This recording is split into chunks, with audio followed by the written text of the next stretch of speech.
오늘 환경을 보니까 빨리 마쳐야 될 것 같아서 중요한 것만 짚고 마치라는 사인으로 사단도 사단이겠지만 또 하나님의 주권이 더 위에 있는 거니까 하나님의 것을 보는 마음으로 빨리 마치도록 하겠습니다.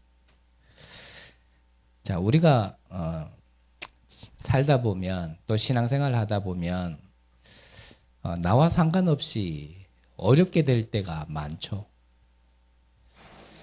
우리가 선택하고 내가 원한 건 아닌데 그래 될 때가 많습니다.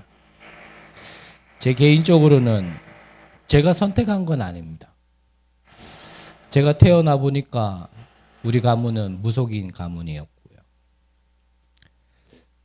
내가 원한 건 아니었습니다. 그런데 우리 아버지가 막내인 제 앞에서 극단적인 선택을 하셨고요. 제가 원한 건 아니었습니다. 그리 많은 나이도 아닌데 어찌 보면 어리다라고 충분히 얘기할 수 있는 그 나이인데 그냥 나 혼자 산 중턱에 있는 집 한 채 있는 집에서 혼자 살고 있더라고요.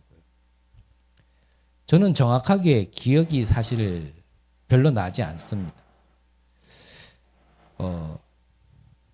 저는 그때는 좀 많이 힘들었나 봐요. 지금도 힘들지만 그때는 많이 힘들었나 봐요. 기억이 잘 안 나요. 아, 내가 그랬었구나라는 게 이렇게 생각이 나지 잘 기억이 안 나요. 어느 날 내가 그런 집에 살고 있더라. 어느 날 그냥 길을 가는데 차가 와가지고 받아가지고요. 이렇게 한 몇 메달을 날랐나 봐요, 내가.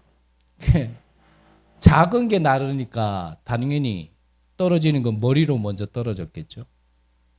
그때 제가 머리를 좀 많이 다쳐가지고 그때 우리 어머니 말로는 얘가 좀 이래 바보스러워진 게 그때 이 머리에 찬 피를 빼냈어야 되는데 그대로 놔둬가지고 애가 이래 된다고. 그냥 어느 날 사고를 당했는데 늘 놀던 놀이터처럼 놀던 나무였는데 거기서 아무리 뛰어내리고 넘어져도 다치는 곳이 아니었거든요. 근데 그냥 거기서 툭 넘어졌는데 팔이 너무 아프더라고요. 그래서 너무 아파가지고 왜 이렇게 아프지라고 했는데 그 팔 밑에 요만한 돌멩이를 내가 하나 주워가지고 너무 아픈 마음에 그 돌멩이를 주워 그냥 던졌던 기억이 있는데 그게 내 팔을 부러뜨린 거예요. 옛날 어른들이 그랬겠지만 더군다나 강원도 그 탄광촌에 계신 분들이 그렇게 많이 배우지는 못했잖아요. 9살 그것밖에 안 된 팔이 굵어봐야 얼마나 굵겠습니까? 이게 팔이 빠졌다고 동네 어른들이 몇 명이 내 팔을 붙들고 그걸 갖다가 잡았다가 땡겼다가 놓으면은 다시 팔이 들어간다고요. 그 부러진 팔을 갖다가 어른들이 잡아당기기 시작한 거예요. 저는 그냥 거의 반실신을 했죠. 근데 그날이 어떤 날이었냐면 우리 어머니가 이제 차를 타고 시내로 가서 우리 아버지 이제 사망 신고를 하러 나간 날이었어요. 이처럼 제가 원한 건 아닌데 이렇게 자꾸 이래 어려움이 찾아올 때가 있죠. 오늘 본문에 있는 요셉도 마찬가지입니다. 본인이 원한 건 아닙니다. 그런데 노예로 팔려가게 되어진 거예요. 불신자가 저처럼 우리 가문처럼 불신자가 그랬다라면 좀 다른 각도로 우리가 해석을 해야 되겠지만 요셉은 분명히 그 가정에서 있을 때부터 하나님의 언약을 붙잡은 자에게 이러한 일이 생긴 거거든요. 그렇다면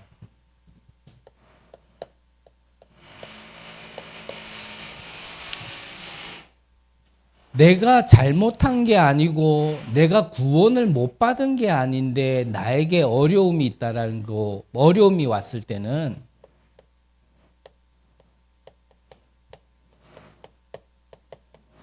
그 일에 대한 우리가 당연성을 찾아야 됩니다. 이 당연성을 볼 때 우리가 좀 두 가지 측면으로 봐야 되는데, 첫 번째로는 당연히 하나님 떠나 와 있는 이 영적 문제 속에 지금 이 문제가 왔다라는 것을 우리가요 분명히 알고 인정하고 받아들여야 됩니다. 또 한편으로는 앞서 말씀드린 것처럼 구원을 못 받은 게 아니고 요셉은 언약을 안 가진 게 아닌데 언약 가진 자에게 이 문제가 왔다라면 그 문제에 대한 우리는 언약을 다시 한번 확인해야 되고 분명히 그 문제에 답을 줄 수 있도록 언약 가진 자를 통하여서 하나님은 세계 보고를 하려고 하시려고 하는 거기 때문에 언약 가진 자라고 해서 문제 없는 게 아니라 언약 가진 자에게 와진 문제에 대한 절대 언약, 그 당연성도 우리가 받아들여야 되고 알아야 됩니다. 그렇지 않고 자꾸 원망만 하고 있거나 불평만 하고 있고 나는 잘못한 거 없는데 뭐 자꾸 이렇게 말하면 절대 답을 찾을 수가 없죠. 핵심만 얘기하기로 했으니까 이 당연하게 올 수밖에 없는 문제 속에서 우리는 필요성을 찾은 겁니다. 그래서 여기서 나와지는 게 뭐냐면 내 영적인 문제, 우리 가문의 문제, 시대의 영적인 문제도 해결할 수 있는 길은 하나밖에 없다. 우리가 세계복음화의 언약을 붙잡았다 하더라도 그것을 이루게 할 수 있는 방법은 하나밖에 없다. 그게 이 그리스도의 복음 외에는 다른 길 없다라는 이게요, 내게 필요하도록 결론이 낮아야 됩니다. 그래서 이거를 찾고 나면은 당연히 이 절대성의 응답을 받게 되어집니다. 그 절대성의 응답이라는 건 다른 응답이 아니고요. 이 모든 것을 계획하시고 이 모든 것을 이루시는 이가 하나님이시고 그거는 하나님의 주권 속에 있는 거구나라는 게요, 이제 깨달아지는 거죠. 그래서 우리의 과거에서 벗어나는 길은 다른 거 없습니다. 내게 와져 있는 문제에서 내가 참 해방을 얻으려면 다른 길 없습니다. 먼저는 이 그리스도의 복음이 내게 부딪혀야 되고요. 그 부딪힌 그 복음으로 그 문제에 대한 절대 언약을 찾아야 됩니다.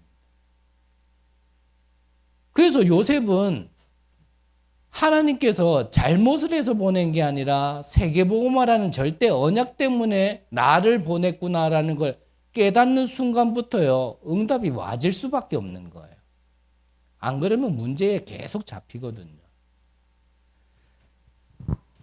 또한 모세도 마찬가지였죠. 모세도 자기가 태어나 보니까요, 처음 난 거는 다 죽임을 당하는 시대에 태어났어요. 원하지 않았잖아요.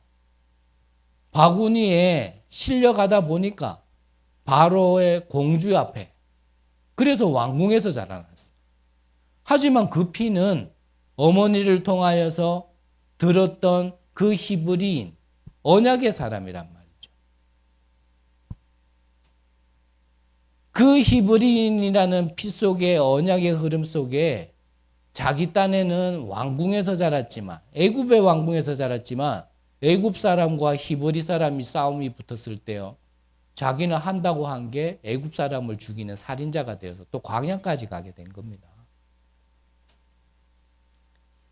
그 광야라는 시간이 없었다라면, 그 애굽이라는 시간이 없었다라면 모세는요 출애굽의 지도자로서 쓰임 받을 수 없는 겁니다.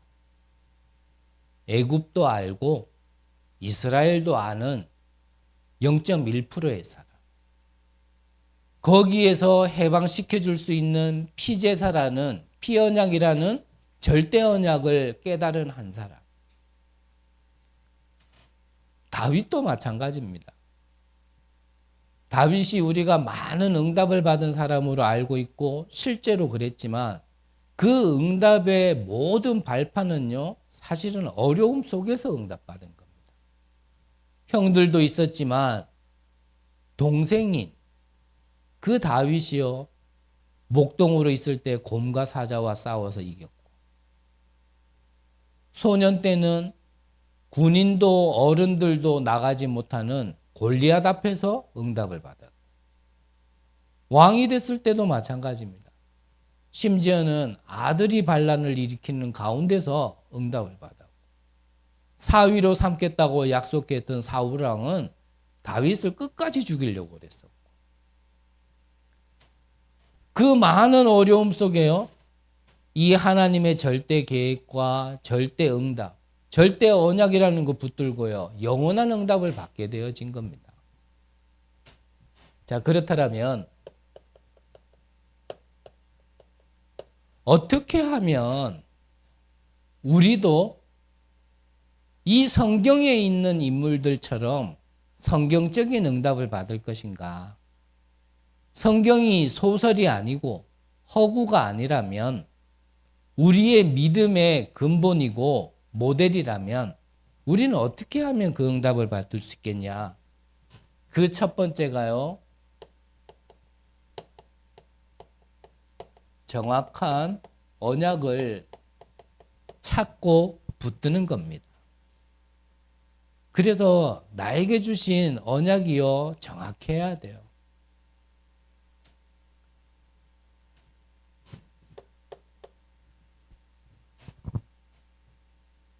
나에게 정확한 언약, 다른 언약이 아니라 나에게 주신 이 세계복음화의 언약이요 나에게 정확한 만큼 그때부터 되어지는 게 뭐냐면 진짜 기도가 되어지는 겁니다. 그 말은 뭐냐면 응답받는 기도가 되어지는 겁니다. 우리가 예전에도 말씀 들었고 기도했습니다. 근데 하나님과 맞지 않는, 응답 받을 수 없는 우리는 말씀을 들어왔고 그것을 계속 기도해 왔거든요. 그러면 나의 정확한 언약은 뭐냐? 그거는 서론에서 아까 말씀드렸어요. 나의 과거에 있었던 일들을 문제라고 생각 들고 어려움이라 생각 들었던 걸, 그거를 힘들다라는 관점으로 보면 절대 답을 찾을 수 없습니다.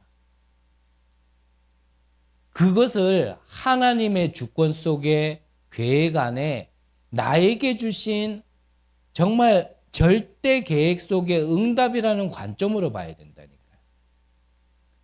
그래서 금요일 날도 말씀드렸잖아요. 전 세계에서는, 다른 나라에서는 우리나라에 있었던 전쟁을요 한국 전쟁이라 그래요. 근데 그거는 우리나라에서는 6.25 전쟁이라 그러죠. 북한에서는 달라요. 그 전쟁을 부르는 이름이. 그 말이 무슨 말이냐면 그 전쟁을 보는 그 의미가 다르다는 얘기예요. 그러니까 다른 나라에서 우리나라에 있었던 전쟁은 그냥 세계사 속에 있었던 하나의 전쟁으로 그냥 보는 거예요. 하지만 왜 우리는 6.25 전쟁이라 하느냐? 우리가 쳐들어간 게 아니고 그날에 북한에서 남침했다, 이 관점으로 보기 때문에 6.25 전쟁이라 그러는 거예요. 근데 북한에서는 남침했다고 안 그래요. 통일을 위하여. 이 관점으로 보기 때문에 자기들 나름대로 또 부르는 겁니다. 우리의 과거를 어떤 관점으로 보느냐 말이에요. 어떤 의미를 두고 보느냐에 따라서 달리 보인다니까요. 하나님이 나를 세계복음화하기 위하여서 어려웠던 것 같고 힘든 것 같고 문제였던 것 같지만 세계 복음화 때문에 주셨구나라고요. 볼 때 이 정확한 언약이 보여지는 거예요. 근데 나는 왜 이렇게 힘들지? 나는 왜 이렇게 어렵지? 나는 왜 이런 환경 속에서? 나는 왜 이 사람을 만나서? 이렇게 생각하면요. 그 관점이 이미 재앙과 저주가 올 수밖에 없는 걸 담고 보는 거예요. 그러니까 그 결과가 자꾸 나타난다니까요. 그래서요, 바꿔야 돼요. 눈을 바꿔야 돼요. 어떻게 바꿉니까? 내 마음대로 됩니까? 안 되죠. 그래서 이게 필요하다니. 그게 그래서 복음이 참 귀한 거라니. 그래서 우리가 그리스도를 통하여 구원을 받았단 말이 무슨 말입니까? 재앙이 올 수밖에 없도록 보고 생각하고 말하고 행동할 수밖에 없는 그 영적인 저주. 육신에 와 있는 저주도 저주지만 그 영적인 저주. 그래서 에베소서 2장 3절에 보니까 본질상 진노의 자녀였더니 거기에서 빠져나온 것을 보고 구원이다 그러는 거예요. 하나님 떠나 사단의 손에서 잡혀 있는. 아무리 노력하고 수고해도 재앙이 올 수밖에 없는 그 배경에서 내가요 빠져나온 걸 보고 구원이라 하는데 그 구원은 내가 이루는 게 아니라 그리스도께서 다 이루셨다 그랬단 말이에요. 그래서 우리는 이거를 믿음으로써 이렇게 바꿀 수 있는 거예요. 그래서 뭐부터 부딪혀야 된다고요? 그리스도의 복음부터 내게 부딪혀야 되는 거예요. 내게는 그리스도가 뭐냔 말이죠. 그리스도 많이 얘기했습니다. 그리스도가 무슨 뜻인지 모를 때도 저는 그리스도를 불렀었고요. 그리스도가 무슨 말인지 알 때도 그리스도를 불렀습니다. 근데 저는 그리스도를 잘못 알고 있었어요. 이 그리스도의 복음을 통하여 내가 구원받은 자로서 나의 과거를 정확하게 보면 거기에서 정확한 언약이 나와져요. 거기서 시대의 언약을 붙잡는 겁니다. 요셉이 잘못 안 했는데 노예로 갔어요. 거기에서 정확한 언약을 확인하고 성취시키는 겁니다. 그래서 이 세계복음화 때문에 237이 와 있는 전 세계에 영향을 줄 수 있는 애굽으로 간 겁니다. 애굽의 복음을 전해야 우상 신전으로 인하여 전 세계에 영적 문제가 퍼지는 걸 막을 수 있고 전 세계의 사람들이 몰려드는 사람들에게 복음을 전해줄 수 있는 최고의 장소. 거기가 어디라고요? 애굽. 이 세계복음화라는 정확한 언약이 성취되기 위하여 하나님이 보내신 방법이 뭐라고요? 그게 노예지 고통을 받은 게 아니란 말이에요. 이거는. 여러분들이 문제 속에 있습니까? 어려움 속에 있습니까? 그러면요, 그거는 하나님의 방법이에요. 그렇게 잘 생각이 안 된다라면 여기서부터 다시 시작.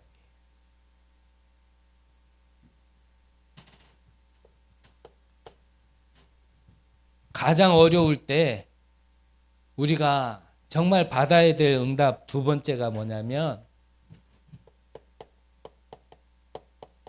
이 애굽에 갔을 때 우리가 어려움과 문제 속에서 빛을 발하고 세계복음화를 해야 될 때 그때 하나님이 필요한 것을 우리에게 주셨는데 그 하나님의 방법이 무엇인가? 너무 많이 들어서 잘 아는 거죠.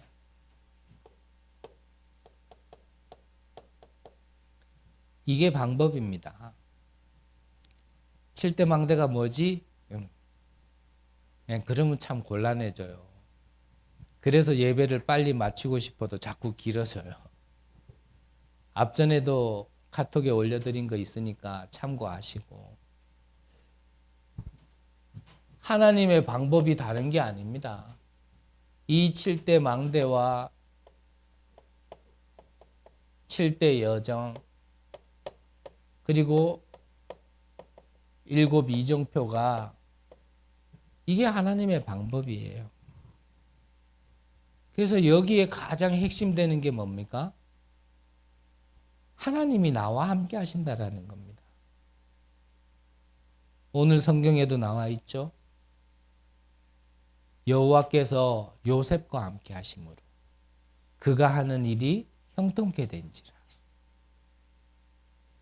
여러분들이 정말 하나님의 백성으로서 하나님이 나와 함께 한다는 사실을요 있는 순간 그 어떤 방법으로도 되지 않습니다. 반대로 내가 아무리 어려움 속에 있다 할지라도 하나님이 약속하셨잖아요. 내가 너를 결코 떠나지 아니하리라. 버리지 아니하리라. 성경에 가장 많이 약속한 거예요. 이것을 깨달았던 바울은 이 세상에 어떤 것이 우리를 이 그리스도의 손에서 끊을 수 있을지, 기근이냐, 지진이냐, 칼이냐, 창이냐, 그 어떤 강한 자라도 우리를 이 그리스도의 사랑에서 끊을 수 없다라고요 고백했다는. 한 번씩 말씀드리지만 우리가 생각할 때 여기가 천국이고 저기가 지옥이다 말할 수 있겠죠. 근데 우리가 생각하는 지옥에 하나님이 계신다라면 거기는 지옥이 아니고 거기는 천국입니다. 그 하나님이 나와 함께 하신다라면 내가 어떤 상황에 있다 할지라도요 그곳이 성삼위 하나님이 임재하는 곳이고 그곳이요 보좌의 능력이 임하는 곳이에요. 그래야 그 어디라 하늘나라라 이 찬양이 맞지. 안 그러면요 우리는 찬양은 노래로 하는 거지 나의 고백으로 하나님께 영광으로 드리는 찬양이 아니라니까요. 하나님의 방법은 다른 거 없습니다. 정말 내 안에부터 망대를 세우고 나의 여정은 이 세계복음화의 언약으로 향해 가는 길이고 거기서 이정표라는 것은 그 언약이 성취되어지는 그 목표를 향하여 가는 거예요. 그러면 어려울 때 응답받을 마지막은 뭡니까? 이것을 가져야 신앙생활이 되어지는 겁니다. 신앙생활. 신앙 뭐죠? 믿고 바라본다 이 말이죠. 신앙이라는 건 믿고 바라보는 거예요. 무엇을 믿고 바라보는 겁니까? 하나님을 믿고 바라보는 거예요. 무엇을 믿고 바라보는 겁니까? 하나님이 주신 언약을 믿고 바라는 겁니다. 이걸 보고 다른 말로 하면 뭐라 그래요? 오직이라 그러는 거예요. 우리가 신앙이라는 거는요, 오직인 거예요. 이것저것가 아닙니다. 여기도 저기도 응답이 있고 저기 여기에 막 길이 있고 구원이 있고 그런 게 아니란 말이에요. 우리의 신앙생활은 오직이에요. 이걸 고집스럽다 생각한다라면 틀린 겁니다. 우리가 두루두루 넓게 봐야 되고 우리가 수용해야 될 게 있지 다른 걸요 자꾸 이 구원에 관해서 복음에 관해서는 다른 것과 자꾸 섞으면 안 돼요. 그래서 예전에 목사님 그러셨잖아요. 길을 가는데 플랜카드에 연합 예배 이래 붙여져 있더래요. 근데 뭐라고요? 사회 어디 교회 목사, 설교 어디 뭐 절 뭐 누구 주지, 축도 어디 신부. 그걸 보면서 뭐라 그러셨어요? 그게 무슨 연합 예배냐? 그건 혼합 예배지. 연합이라는 건 본질이 같아야 돼요. 그렇죠? 본질이 다른 데는 그거는요, 함께 있어도 그건 연합이 아니에요. 본질이 다르기 때문에. 그건 혼합이지. 우리가 다른 거는 세계복음화 때문에 썩어도 함께 있어도 썩지 말아야 될 거는요, 복음과 종교는 구분해야 됩니다. 복음과 율법은 좀 구분해야 돼요. 그거를 배척하자, 틀렸다 이렇게 말하자가 아니라니까요. 꼭 율법에도 뭔가 다른 데에도 구원이 있는 것처럼 착각하는 순간요, 우리는 또 헤매게 돼 있는 겁니다. 우리의 신앙은요, 그 부분에만 있어서는 좀 고집스러워야 됩니다. 왜냐? 성경에서 그것만 길이라 그랬기 때문에. 그러면 우리 신앙생활에 가장 우리가 진짜 붙잡아야 될 언약이 뭐냐면 그게 갈보리산의 언약이죠. 그리고 감람산 언약과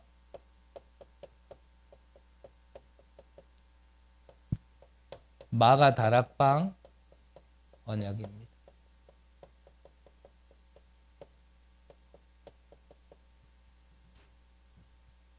우리의 신앙생활을 좀 시간표를 보면서 나의 신앙생활을 할 수 있어야 되는데, 갈보리산 언약이라는 게 뭡니까? 갈보리산 언약이라는 거는요,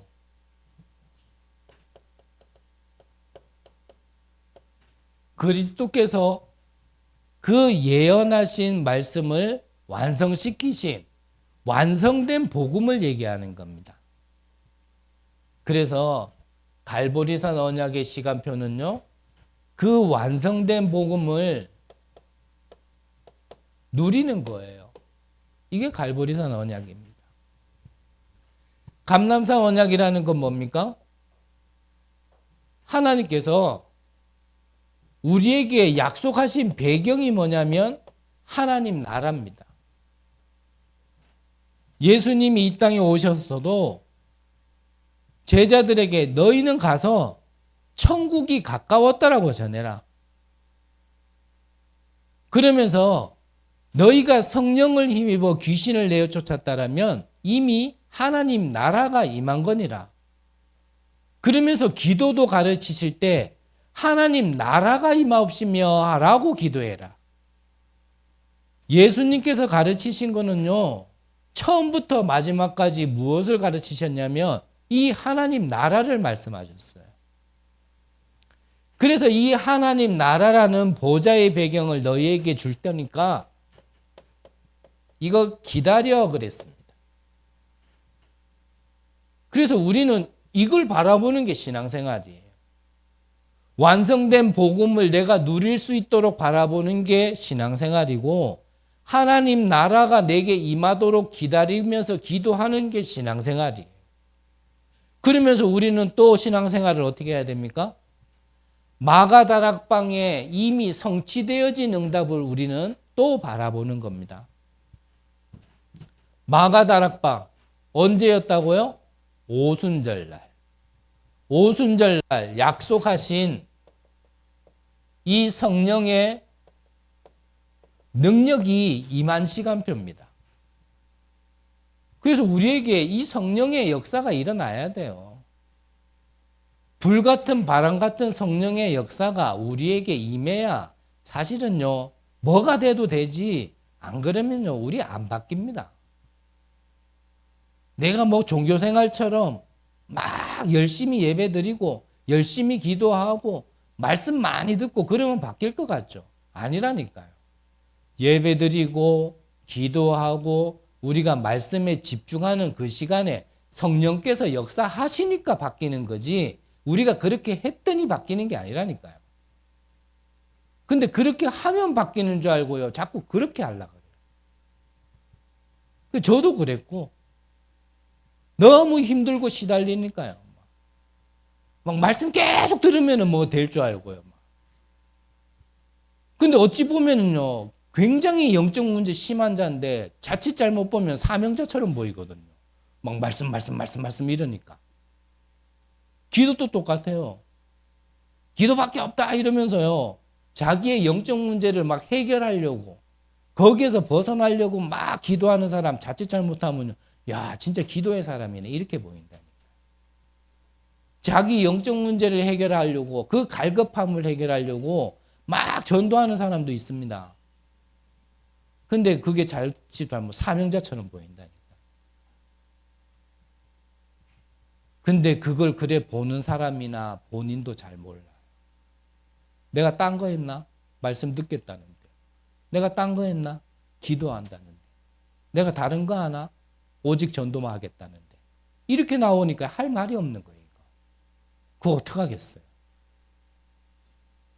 근데 하나 체크해 보면 알아요. 그거 안 될 때 그 사람의 상태를 보면 압니다. 그러면요, 바로 드러나 이 사람이 영적 문제 때문에 그러고 있었는지 정말 사명자로서 내면에 힘이 있어서 그렇게 하고 있었는지 그거에 딱 끊어질 때 보면 안다. 그래서 그때까지 기다려요. 아무리 얘기해도 못 알아듣는데. 마가다락방의 이 언약, 성취된 언약, 이 능력이 그래서요 우리 안에 보이지 않는 힘으로요 임해야 된다니까. 이게 임하고 나서 우리 렘넌트들은 공부를 해야 된다 그 말이에요. 이게 저와 여러분들에게 임하고 나서 여러분들의 업에 집중을 해야 역사가 일어난다 이 말이에요. 그러면 이 성령의 역사, 이 능력, 이게 임했을 때 그러면요 진짜 내가 해야 될 거에 대한 도전을 하는 거거든요.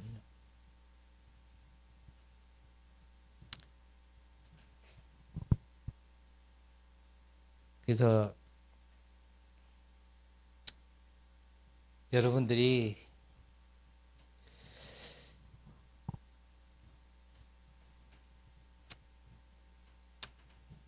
결론적으로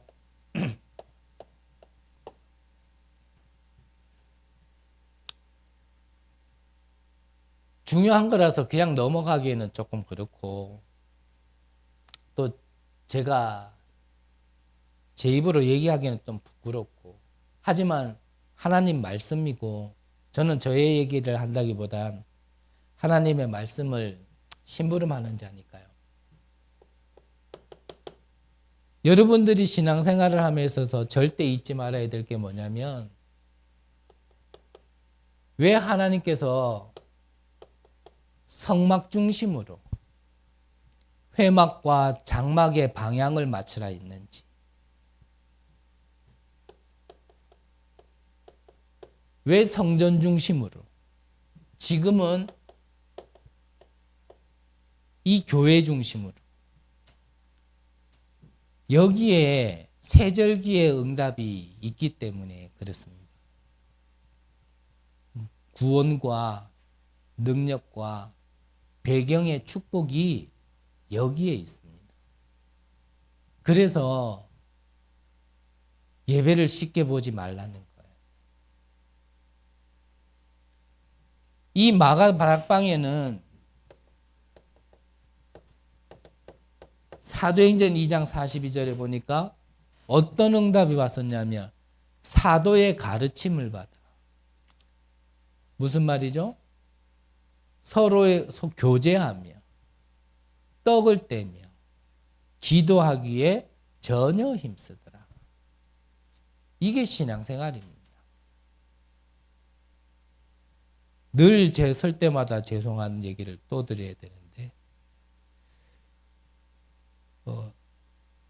제가 있고 임마누엘 언약교회가 마음에 안 든다라면 다른 교회 가서 이렇게 하시면 돼요.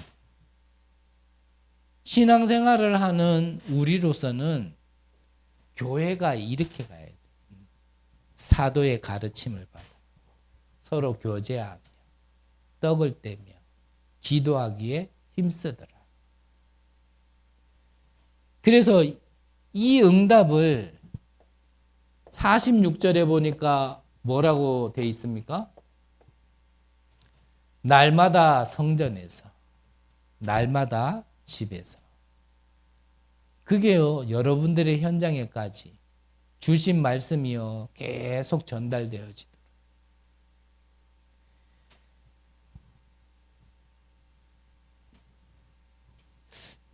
아이, 제가 좀 이상한 사람이면 이상한 사람인가 봐요.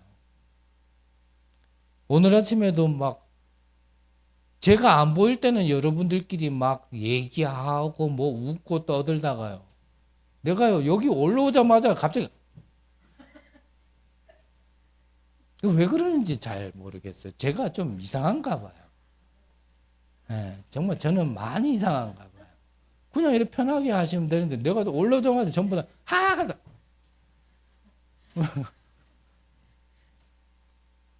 지금 하고 싶은 얘기도 그냥 저는 편하게 하는 건데 제가 하면은 좀 이상한가 봐요. 한 친구가 저한테 그래요.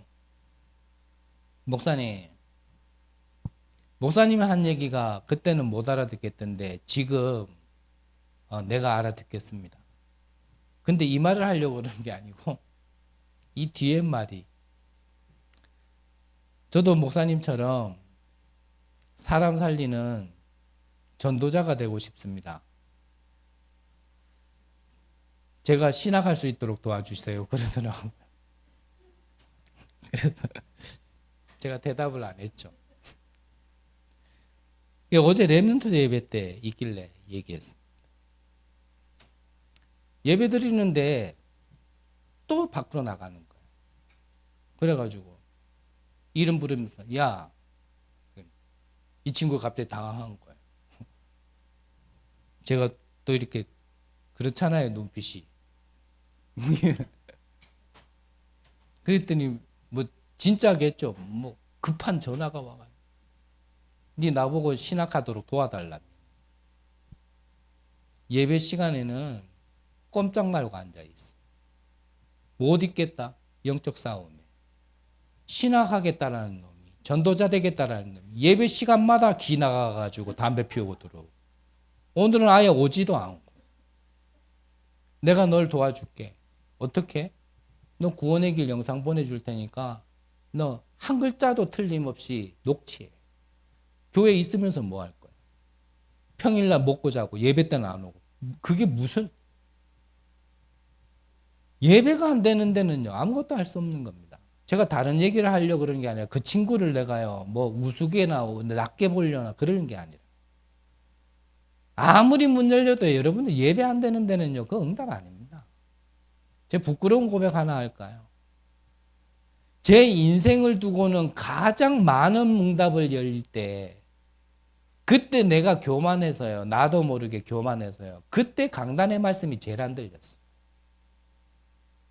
내가 이렇게까지 얘기해야 알아들을 수 있을는지 몰랐겠는데, 내가 응답받고 있다라고 생각될 때는요 목사도요 우스워요. 옆에 사람 아무것도 아닌 거로 보인다니까요. 사도의 가르침 지금 내게 더 큰데요. 제가 이상한 사람이니까 표현이 이상하게 가더라도 이해해 주세요. 이해 못하겠다라면 용서 안 해도 괜찮은데, 근데요 이 말은 알아들어야 신앙생활을 할 수 있다니까요. 뭔가 된다 할 때가요. 그래서 우리 말씀 주셨잖아요. 우리 언제요? 우리 설립 예배 드릴 때 마지막에 뭐였습니까? 응답에 속지 마라. 응답에 속습니다. 응답 오면요 사람이요 바뀌어요. 희한하게 바뀌어요. 누구 말도 안 들려요. 내가 듣고 싶은 것만 딱 듣지. 그거는 신앙생활이 아니라니까요. 그럼 또 그런다니까. 그럼 내가 말씀 따라갔지 못 따라가, 이런다. 그 말이 아닌데 내가 지금.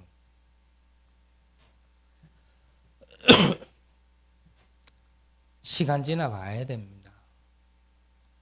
그래서 다시 한번 말씀드리지만, 제가 꼬라지 보기 싫으면요 다른 데 가서라도 그렇게 해야 된다니까요. 어떤 목사가 서더라도 그 강단을 쥐고 있는 하나님의 주권 속에 그 목사는 도구일 뿐이에요. 무슨 도구요? 말씀을 전달하는 도구일 뿐입니다. 그 도구의 성격 따라서 뭐 이렇게 저렇게도 전달되기도 하지만 그 본질은 하나님이 주시는 말씀이 있는 거예요. 성취시키려고 하는. 그래서 유 목사님 그러잖아요. 편지 배달부가 편지를 전달해 주는데 꼼보라고 그 편지 안 받을 거냐. 그건 배달부가 꼼보지 편지가 꼼보가 아니잖아요.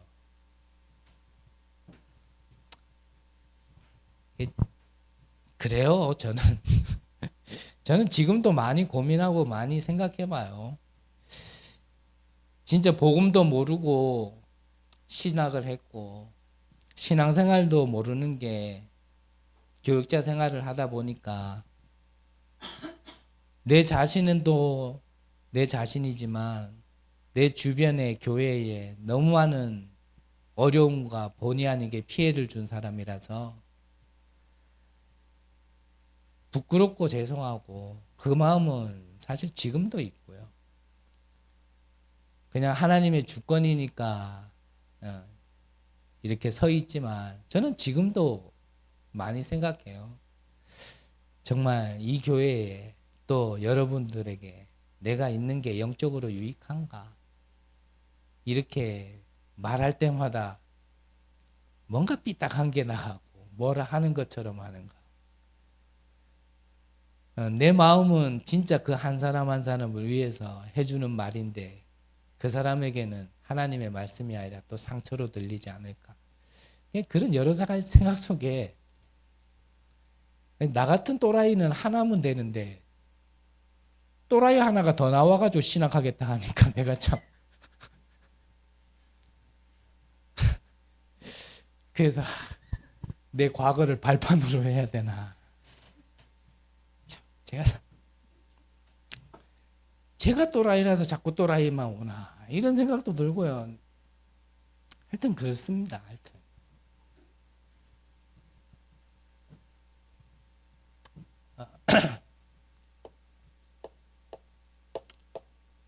올해에 응답받을 한 해의 말씀을 주셨죠. 2024년 한 해는 제1, 2, 3 RUTC 응답의 영원입니다.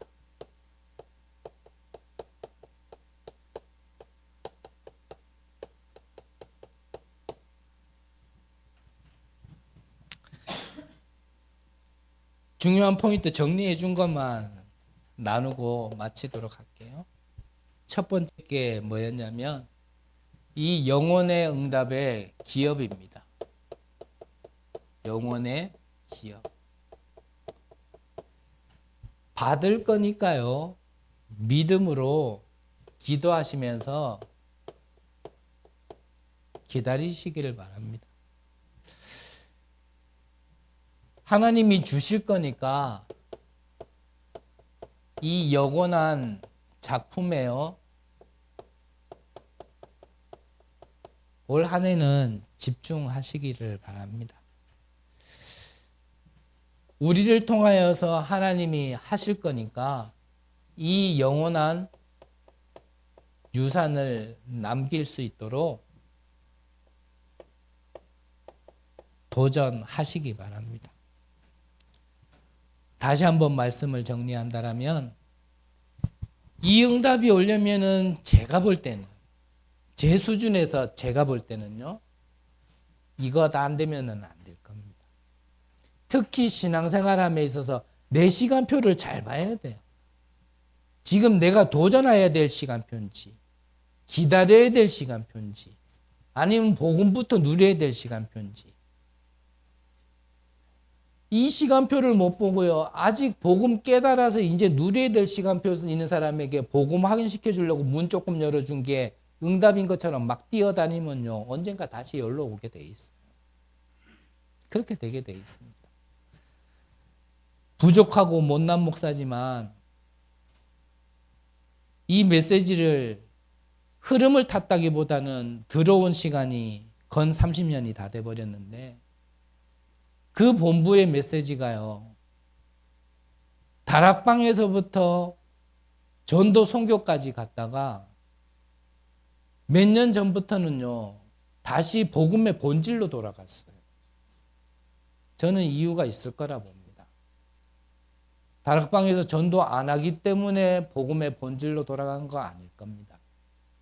왜 다시 이 시간표에 복음의 본질로 돌아갔을까? 예를 든다라면 옛날에는요. 복음, 기도, 전도, 메시지가 이런 식으로 나왔어요. 근데 언제부턴가요? 복음, 기도, 전도가 아니라 삶으로 바뀌어버려요. 여러분들이 이게 되어져야 이거 되어낸다니까. 어렵다고 생각하지 마시고 구원받은 자는 바뀐 겁니다. 이전 것 지나갔다 그랬습니다. 이제 바뀐 눈으로 보시고 모든 어려움, 문제, 사건 이제요 여러분들이 발판 삼으시고 세계복음화의 언약 붙드시고 이 영원의 응답을 받을 수 있는 미래를 바라보시기를 간절히 기도합니다. 기도하겠습니다. 하나님 감사를 드립니다. 우리의 모든 과거의 배경을 미래의 세계복음화의 증인으로 세우시려고 우리에게 허락하신 줄 믿습니다. 과거에서 완전히 벗어나 이제는 발판 삼아 미래를 향하여 나의 땅끝을 향하여 나의 로마를 향하여 달려나갈 수 있는 디딤돌 되게 하여 주시옵소서. 오직 복음과 오직 생명운동에 올인할 수 있는 제자들이 일어나게 하여 주옵시고 이 언약 붙들고 기도하는 모든 이들에게 성경의 응답 그대로 영혼의 응답이 임하게 하여 주시옵소서. 살아계신 예수 그리스도의 이름으로 기도드립니다. 아멘.